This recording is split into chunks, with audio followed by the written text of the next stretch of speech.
Kuvittele, että seisot sateisella kadulla ja katsot matkatoimiston ikkunaa. Sisällä näkyy kuvia palmuista ja turkoosista vedestä, ja olet juuri tekemässä elämäsi suurinta päätöstä. Suomalaisessa kulttuurissa olemme oppineet, että velka on mörkö ja luottokortti on hätävara.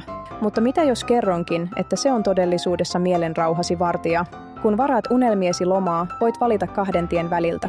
Ensimmäinen tie on perinteinen. Maksat kaiken suoraan omalta tililtäsi, säästämällä ja tinkimällä kuukausia. Se tuntuu turvalliselta, kunnes tajuat, että olet juuri antanut kaikki omat rahasi vieraalle ihmiselle.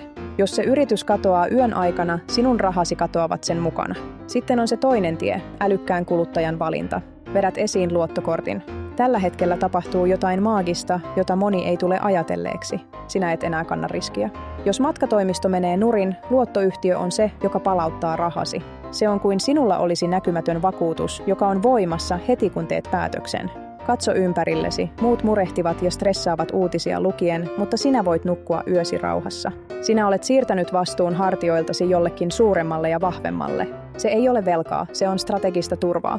Se on hallintaa tilanteessa, jossa muut ovat olosuhteiden uhreja. Kun seuraavan kerran mietit, uskaltaako sitä isoa matkaa varata, muista tämä, oikea kortti lompakossa on kuin pelastusvene, joka on valmiina ennen kuin laiva edes keinuu. Ole älykäs, älä pelokas.